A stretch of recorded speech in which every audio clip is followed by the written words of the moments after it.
पूछेगा तो क्या, पूछेगा तो क्या, करोगे बहाना, प्रभु के सिवा कहीं दिल ना लगाना। सर फोटो मत, फोटो आपके ग्रुप में जाएगा सर।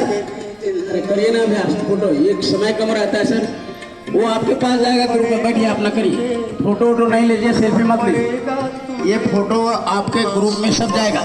आप अभ्यास करिए बस, सारा जिंदगी तो उसी में जा रहा है, सेल्फी में। प्रभु के सिवा कहीं दिल ना लगाना, प्रभु के सिवा कहीं दिल ना लगाना। हाँ सर, अब सुखासन में बैठ जाइए, बाएं पैर नीचे और दाहिने ऊपर, ऐसे बैठ जाइए। अब हम लोग आसन करेंगे। अभी 4 सूक्ष्म व्यायाम के शरीर को मोशन में लाने के लिए, शरीर को एक्टिव करने के लिए। प्राणायाम डायरेक्ट नहीं करते, आसन डायरेक्ट नहीं करते, पहले उससे थोड़ा सूक्ष्म व्यायाम कर लेते और सूक्ष्म व्यायाम करके शरीर को थोड़ा गर्म करते हैं। उसके बाद हम लोग आसन या प्राणायाम करते हैं। तो अब हम लोग करेंगे आसन। आसन किसे कहते हैं सर? एक ही स्थिति में शरीर को सुखपूर्वक रखने की क्रिया को आसन कहते हैं।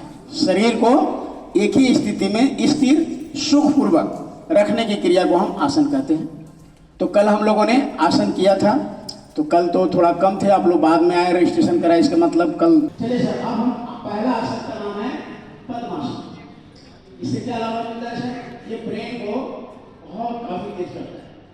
आजकल बच्चे को है ना, बहुत लोग कुछ खिला रहे हैं ब्रेन के लिए, उस साइड इफेक्ट उसका होगा, कोई भी दवा खाते हैं उसका साइड इफेक्ट।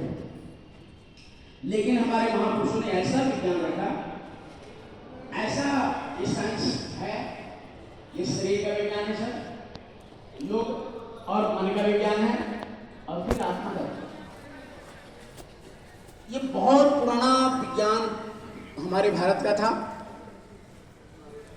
लगभग इसका ऐसे तो पूरा क्लियर नहीं मिलता कि योग शुरू कब से हुआ इस धरती पर, लेकिन लगभग महापुरुषों ने, ऋषि महर्षियों ने बताया कि लगभग 10,000 वर्ष ये पुराना विज्ञान है।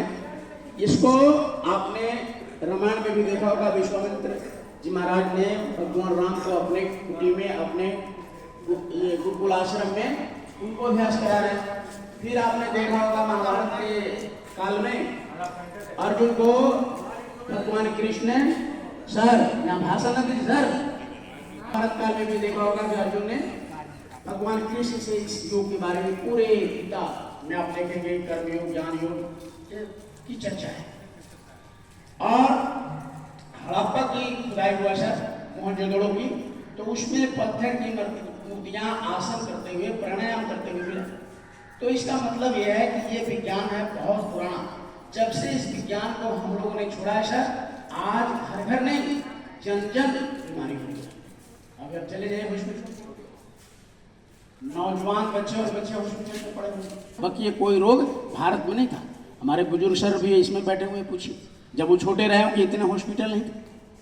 लेकिन जितने हम लोग पढ़ रहे हैं, पहले मिट्टी के घर में रहते थे, झोपड़ी में रहते थे, तालाब में पानी पीते थे, ये इनार और कुएं की पानी पीते थे, लोग स्वस्थ रहते थे। आज इतना अच्छा टाइल्स के मकान में रहते, इतने अच्छे बिल्डिंग में रह रहे हैं, फिर भी एक भी आदमी घर में स्वस्थ नहीं। अगर सबका चेक कर दिया जाए हम लोग का, तो कोई ना कोई रोग सर निकल जाए। आखिर गड़बड़ी कहाँ सर? कुछ न कुछ कहीं गड़बड़ी है। तो योग जब हम रोज करेंगे, इसमें 40 से 45 मिनट टाइम लगता है। 12 योगी 12 आसन और 7 प्राणायाम करने में सर मात्र कितना लगेगा समय? 40 से 45 मिनट। 40 से 45 मिनट अगर आपने रोज दे दिया इस शरीर को, कोई डॉक्टर की गोली और कोई डॉक्टर के पास जाने की जरूरत नहीं पड़ेगा। तो पहले अभी मत चढ़ाइएगा, पहले हम चढ़ा करके दिखाएंगे। ये ब्रेन के लिए है। बच्चे को 12 वर्ष के बच्चे और बच्चियों को आप कराइएगा। पहले गुरुकुल पत्ती था, कराते थे गुरुजी धरती पर बैठकर जमीन पे, बच्चे को भी। तो इतना मेमोरी पावर तेज होता था कि गुरुकुल में संस्कृत में बड़े बड़े श्लोक गुरुजी बोलते थे और बच्चे एक बार सुनते थे, जिंदगी भर याद रखते थे। आज क्या हो गया सर? जब वहां पहुंच जाते हैं, गाड़ी खुल जाती है, तब दिमाग में आता है पता नहीं घर को बंद किया कि नहीं, ताला लगाया कि नहीं, खिड़की बंद किया कि नहीं। बंद भी कर देते हैं, लेकिन अपने पर से भरोसा नहीं होता है कि हमने बंद किया या नहीं।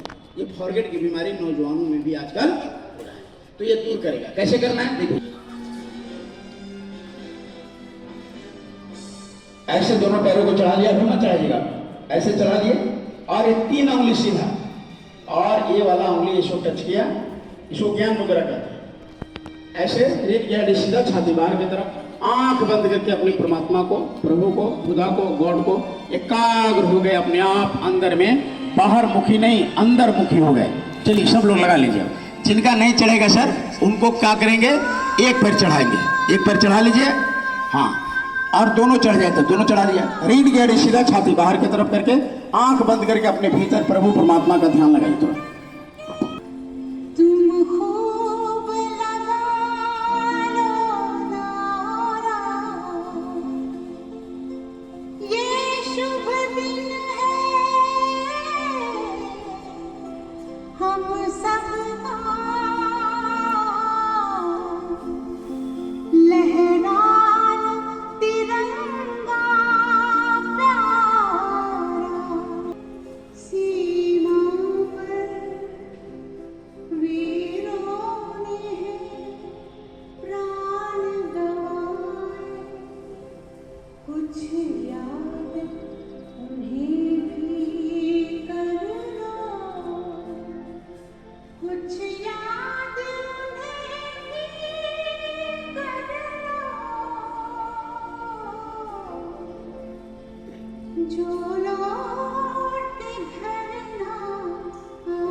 जो शरीर